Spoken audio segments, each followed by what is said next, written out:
भाई पिछली वीडियो में हमने इस डाटा के लिए एसएसटी मालूम किया था। एसएसटी होता है टोटल सम ऑफ स्क्वायर्स और इसमें हम कर ये रहे होते हैं कि हर नुक्ते का जो औसत कदर से फासला है, और याद रखें कि ये औसत कदर हमें इन सारे नुक्तों की मिली हुई है, इसके फासले का स्क्वायर ले लेते हैं और यही अमल हम हर नुक्ते के लिए करते हैं और फिर उन सारे स्क्वायर्स को एक साथ जमा कर देते हैं और तब हमें एसएसटी यानी टोटल सम ऑफ स्क्वायर्स मिल जाता है। अब आप देख सकते हैं कि यहाँ पे जो डाटा दिया हुआ है यानी जो नुक्ते दिए हुए हैं वो 3 ग्रोहों में बटे हुए हैं। या अगर हम ये बयान इस मिसाल के लिए ना दें बल्कि ये बात बिल्कुल आम तौर पर करें तो हम कहेंगे कि ये सारे नुक्ते एम ग्रोहों में बटे हुए हैं। अब इस वीडियो में मैं देखना ये चाहती हूँ कि एसएसटी में जो तगय्युर आ रहा है यानी जो वेरिएंस आ रही है वो कितना इन ग्रोहों के दरमियान जो वेरिएंस है उसकी वजह से आ रही है और वो कितना इन ग्रोहों के अंदर जितनी वेरिएंस है, जितना तगय्युर है उसकी वजह से आ रही है। तो चलें फिर ग्रोहों के अंदर कितना तगय्युर है उसका हिसाब लगा लेते हैं और इस चीज़ को मैं दिखाऊंगी SSW से। भाई अंग्रेजी में इस चीज़ को यूं बयान करते हैं कि sum of square within. Within का मतलब है कि इस ग्रोह के अंदर। चलें इसका हिसाब लगा लेते हैं अब। तो इसमें हम देखेंगे कि इस ग्रोह के जितने नुक्ते हैं वो इस ग्रोह की औसत कदर से कितना दूर हैं और फिर उनका हम स्क्वायर लेकर आपस में जमा कर देंगे और ऐसा ही हम फिर बाकी के ग्रोहों के साथ भी करेंगे। चलें फिर इस ग्रोह से शुरू करते हैं। तो यहाँ हम देखेंगे कि ये जो नुक्ता है वो इस ग्रोह की औसत कदर से कितना दूर है। तो यहाँ पर 3 - 2 आ जाएगा और इसका हम स्क्वायर ले लेंगे और साथ में हम इस नुक्ते का जो फासला है इस ग्रोह की औसत कदर से वो मालूम कर लेंगे। ये बराबर है 2 - 2 के, इसका भी हम स्क्वायर ले लेंगे। बिल्कुल इसी तरह से यहाँ पर भी हम 1 - 2 का स्क्वायर ले लेंगे। अच्छा, अब ज़रा इस ग्रोह पर आते हैं। यहाँ पर इस नुक्ते का इस ग्रोह की औसत कदर से फासला बराबर है 5 - 4 के, इसका हम स्क्वायर ले लेंगे। इसमें फिर हम जमा करेंगे 3 - 4 के स्क्वायर को, इसमें हम जमा करेंगे 4 - 4 के स्क्वायर को। अब अपने आखिरी ग्रोह पर आ जाते हैं। तो भाई इस नुक्ते का फासला इस ग्रोह की औसत कदर से बराबर है 5 - 6 के, इसका हम स्क्वायर ले लेंगे, जमा 6 - 6 का भी हम स्क्वायर ले लेंगे और साथ में हम 7 - 6 का स्क्वायर ले लेंगे। 3 - 2 बराबर होता है 1 के, 1 का स्क्वायर बराबर हो जाएगा 1 के ही। 2 - 2 बराबर होता है 0 के, 0 का स्क्वायर भी 0 के बराबर हो जाएगा और 1 - 2 बराबर होता है -1 के, -1 का स्क्वायर बराबर आ जाता है 1 के ही। तो पहले ग्रोह की जो एसएसटी है वो बराबर है 1 जमा 1 यानी 2 के। इसको मैं हरे रंग से दिखा दूंगी। अच्छा, अब आते हैं दूसरे ग्रोह के एसएसटी पर। तो 5 - 4 बराबर होते हैं 1 के, 1 का स्क्वायर बराबर होता है 1 के ही। 3 - 4 बराबर होता है -1 के और -1 का स्क्वायर बराबर होता है 1 के और 4 - 4 बराबर हो जाएगा 0 के, 0 का स्क्वायर 0 के ही बराबर होता है। तो भाई इस दूसरे ग्रोह का भी जो एसएसटी है वो बराबर है 2 के। इसको मैं कासनी रंग से दिखा दूंगी। अच्छा, अब आते हैं अपने आखिरी ग्रोह पर। तो 5 - 6 बराबर होते हैं -1 के, -1 का स्क्वायर 1 के बराबर हो जाता है। 6 - 6 0 के बराबर होता है, इसका स्क्वायर भी 0 के बराबर होगा और अब 7 - 1 बराबर होता है 1 के और 1 का स्क्वायर वापस बराबर आ जाता है 1 के ही। इसको मैं नारंगी रंग से दिखाऊंगी। ये बराबर हो जाएगा 1 जमा 1 यानी 2 के। अब इन सारे ग्रोहों की एसएसटी को हम आपस में जमा करेंगे और यूं हमें SSW मिल जाएगा, यानी ग्रोहों के अंदर जितना तगय्युर आ रहा है उसका हमें न्यूमरेटर तो मिल गया है। अब इसको हमें बस तकसीम करना होगा दर्जा आज़ादी से यानी डिग्री ऑफ फ्रीडम से। तो यहाँ पर डिग्री ऑफ फ्रीडम किसके बराबर होगी? भाई हर ग्रोह में अगर हमें 3 में से 2 नुक्ते मालूम हैं और साथ में उस ग्रोह की औसत कदर भी मालूम है, तो उनकी मदद से हम तीसरा नुक्ता तो मालूम कर ही सकते हैं। तो भाई हर ग्रोह की दर्जा आज़ादी हम मालूम कर लेंगे और फिर उनको आपस में जमा कर लेंगे। तो इस ग्रोह की दर्जा आज़ादी बराबर होगी 3-1 के, क्योंकि जैसे कि मैंने पहले कहा था कि अगर हमारे पास 2 नुक्ते दिए हुए हैं और इस ग्रोह की औसत कदर भी दी हुई है, तो तीसरा नुक्ता हम आराम से मालूम कर सकते हैं। अगर इसको आम अल्फाज में कहें तो इस ग्रोह की जो दर्जा आज़ादी है वो n-1 के बराबर हो जाएगी। अच्छा, इसके बाद फिर हम इसकी दर्जा आज़ादी को जमा करेंगे और इसके बाद इसकी दर्जा आज़ादी को जमा करेंगे, या इसकी दर्जा आज़ादी को हम यूं भी दिखा सकते हैं कि ये बराबर है n-1 ज़रब m के, क्योंकि हर ग्रोह की दर्जा आज़ादी n-1 के बराबर है और हमारे पास चूंकि 3 ग्रोह हैं तो हम n-1 को 3 दफ़ा इसमें जमा भी कर सकते हैं या हम इसको m से ज़रब दे सकते हैं। तो ये है हमारी दर्जा आज़ादी। इधर इस फॉर्मूले में अगर हम n और m की इकदार डालें तो दर्जा आज़ादी बराबर आ जाती है भाई 3-1 ज़रब 3 बराबर होते हैं 6 के। चलें भाई, ये काम करने से हमें ये तो मालूम हो गया कि इस टोटल वेरिएंस में से, यानी इस पूरे तगय्युर में से कितना तगय्युर ग्रोहों के अंदर से आ रहा है। अब मालूम कर लेते हैं कि कितना तगय्युर ग्रोहों के बीच में से आता है। और भाई इस चीज़ को हम दिखाते हैं SSB से।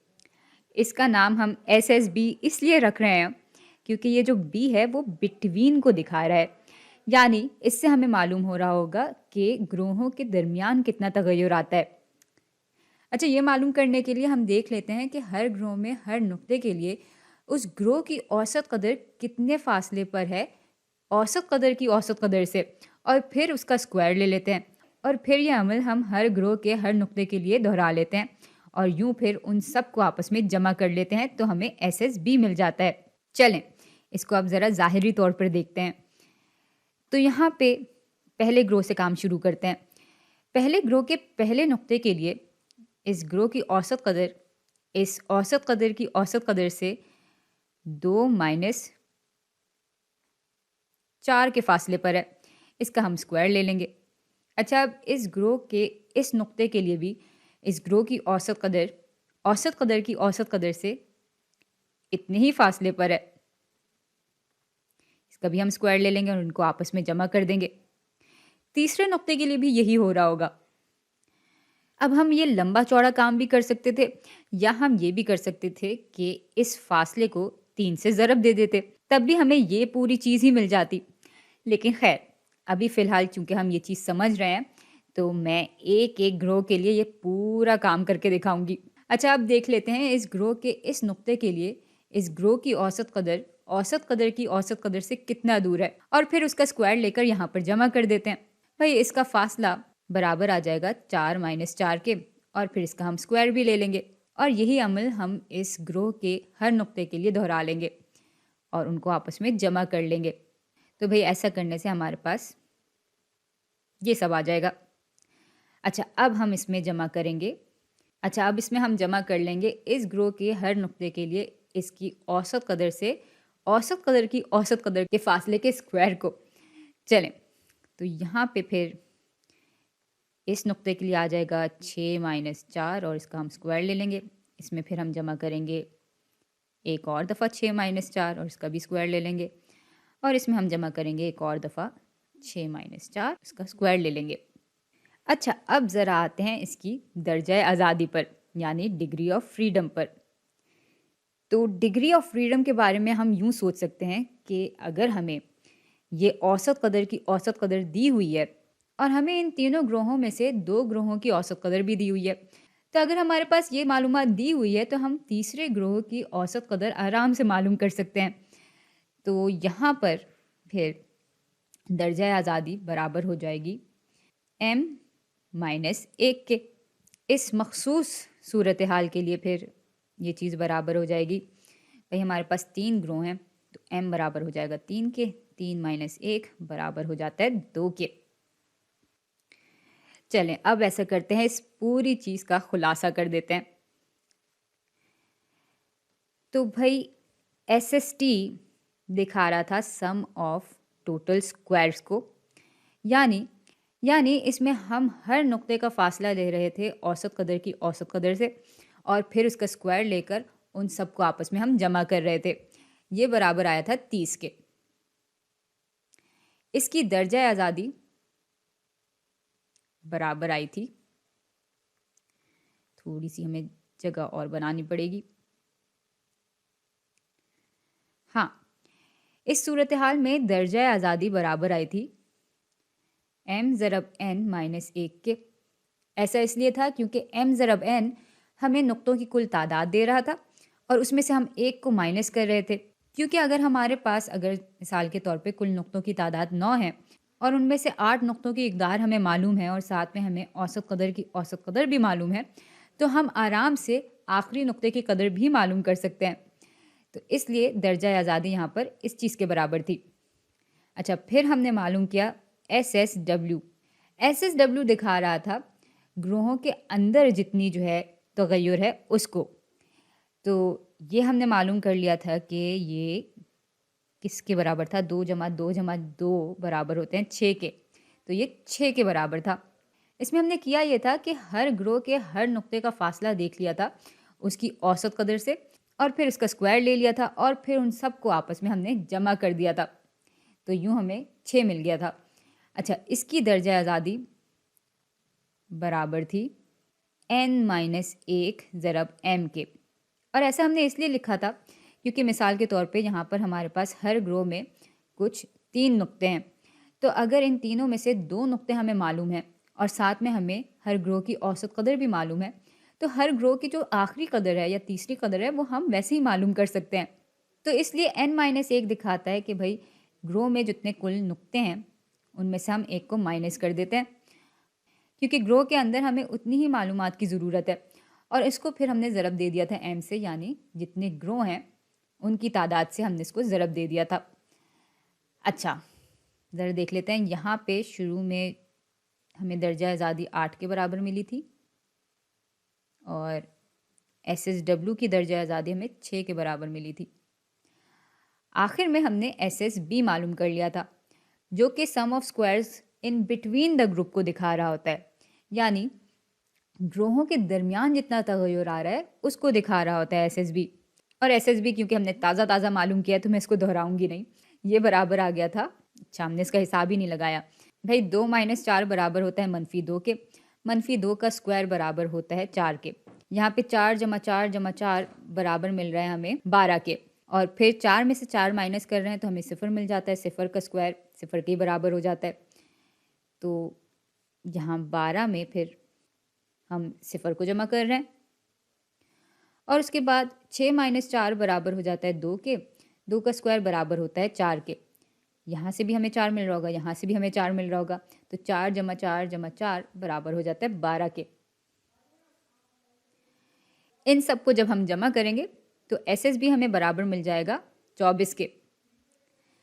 तो यहाँ 24 आ जाएगा और इसकी दर्जा आज़ादी बराबर है m-1 के, जिसका जब हमने हिसाब लगाया था तो ये बराबर आ गया था 2 के।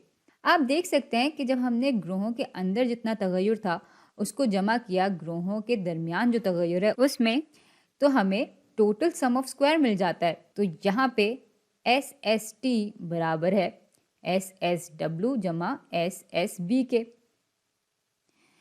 भाई यहाँ पर SST 30 के बराबर है, SSW 6 के बराबर है और SSB 24 के बराबर है।